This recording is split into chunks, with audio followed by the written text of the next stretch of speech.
covers an area of 3,700 square meters. The scale of the project is rare for the mainland. A particularly impressive part of it is the stone carving in relief above the front gate. The carvings depict Fujian Hakkas and their life by the sea. The carving is of Luoyang Bridge, which lies beside the east gate of Guangzhou City.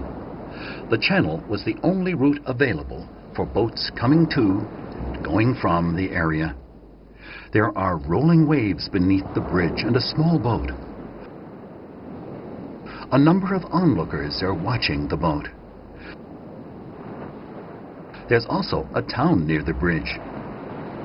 The flag has 3 characters on it, which read Guangzhou Town.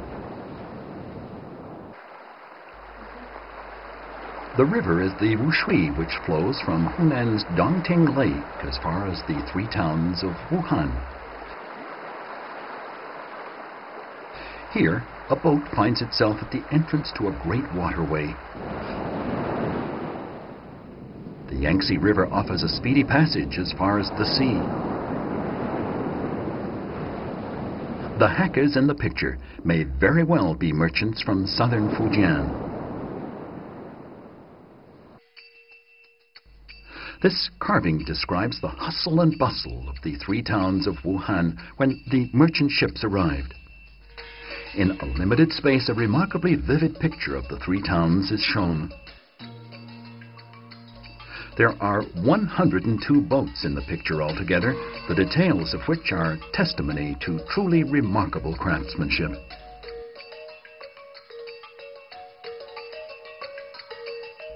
The picture also depicts boatmen chatting, drinking, and singing songs. The names of the towns appear quite clearly on the flags by the river. With the honeycomb of houses and shops, it's a vivid reproduction of a typical scene on the Yangtze River. In ancient times, many of the most prosperous cities were also major hubs in a vast water transportation network. The merchant ships brought wealth, so the water channels meant money. Trade ports and harbors seem to have been the most popular places for building temples of Mazu.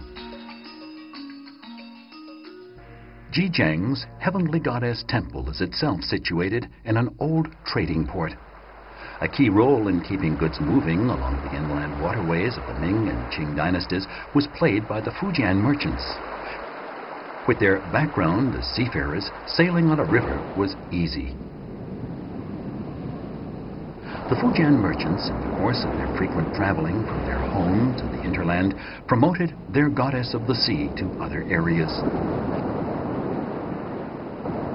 At the same time, they were happy to accept other gods they encountered.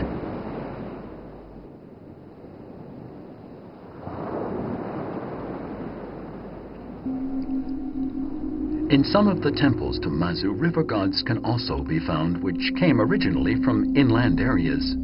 For example, there are Li Bai, Yu the Great, Qu Yuan, Wu Xishu, and Huang Bo, all of them river gods. It is said that the great poet Li Bai became a river god because of his strong attachment to the Yangtze River. Qu Yuan, another great poet, became a river god after committing suicide by leaping into the Miyu River.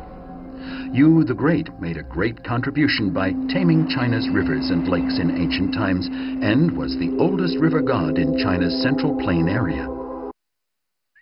The various gods in the temples of Mazu symbolize the coming together of various cultures. The fact is, not only did Mazu worship make its way into China's hinterland, it was also introduced overseas in the countries of Southeast Asia.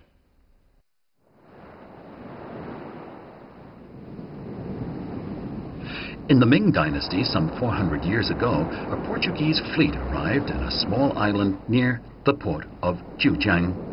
The Portuguese had no idea where they were.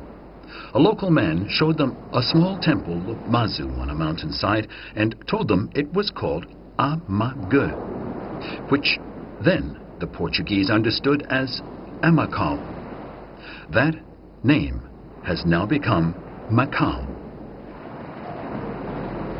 During the Ming and Qing dynasties, many people from Guangdong and Fujian migrated overseas. Wherever they settled, they would build guild halls and temples to Mazu. Merchants from Jiangzhou, Chuangzhou, and Chaozhou built the temple of Mazu in Macau, which was also known as the Shanjiao Guild Hall. 500 years old, this is one of the oldest temples to Mazu in the area. However, Macau was just one of many places where the migrants stopped. Before long, migrants from Fujian and Guangdong began arriving in neighboring countries such as Thailand, Indonesia, Malaysia, Singapore, the Philippines, Korea, and Japan. A map showing the distribution of temples of Mazu reveals where the migrants settled. But why did so many people choose to migrate abroad in the Ming and Qing dynasties? The problem was that with the increasing population and a lack of farmland, people didn't have enough to eat. Living in a foreign country, life began to become much better for them. A British observer once said of people from southern Fujian that they were born to be merchants and sailors. But the land there was poor, so life was often a struggle for survival. Their lives changed after they migrated. No matter where they settled, life seemed to get better and richer for them. With their diligence and aptitude for business, the migrants were soon dominating the local markets. But they remained strongly attached to their roots, and they would always send part of what they earned, however little, back home.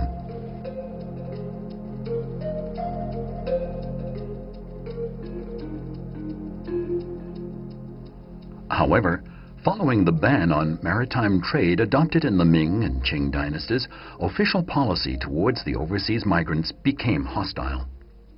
An official document entitled Foreign Trade under Emperor Changlong even stated that men who had lived in a foreign country for a long time should be punished. The government's attitude indicated a rejection of the Chinese living overseas. They were told that they were not welcome back home. As a result, for the people stranded in a foreign country, the temples of Mazu became a spiritual home.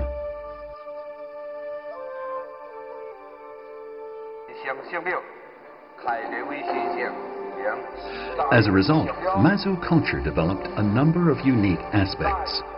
For instance, there are 7 manifestations of Mazu in Taiwan alone. They are the Maijiao Mazu, the Wenling Mazu, the Yingtong Mazu, the Xinghua Mazu, the Xingxi Mazu, Qingzhou Mazu, and Hailian Mazu. Despite the apparent confusion, there essentially remained only one Mazu. She was the Linmao Mazu, who came from Meizhou Island in the Song dynasty.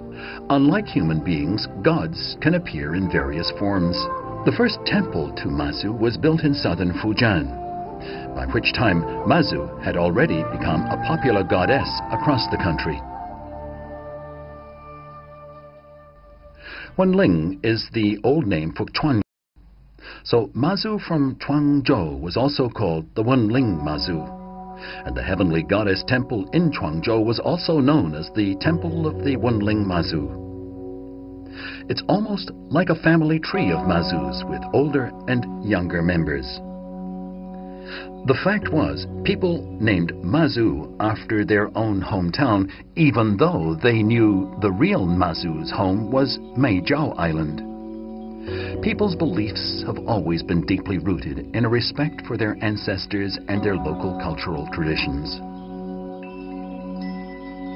Since the Qing dynasty, the belief in Mazu has spread even wider.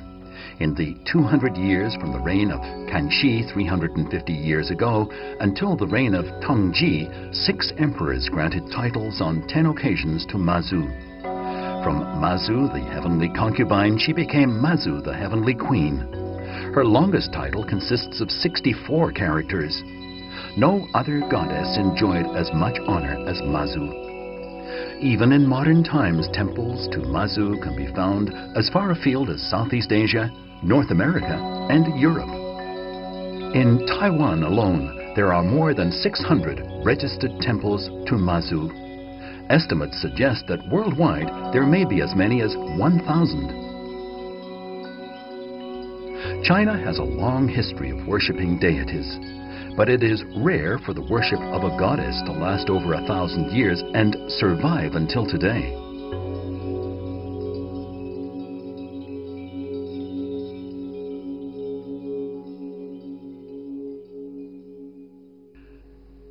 What is unusual also about the worship of Mazu is that it has little by way of philosophical basis. It's rooted almost entirely in folklore, and she has established her reputation in the daily lives of ordinary people. How can this be explained, though?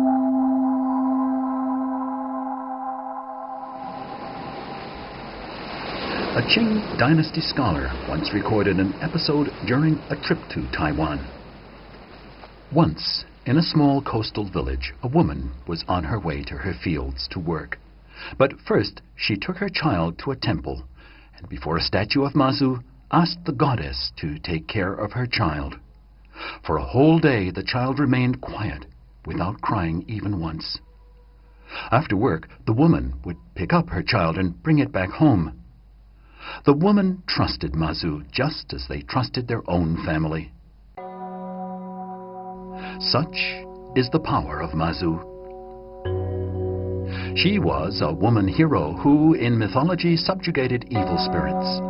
Emperors granted her the titles as the goddess of the sea and heavenly queen. She was also a sister and a selfless, kind, and loving mother. She cared for ordinary people.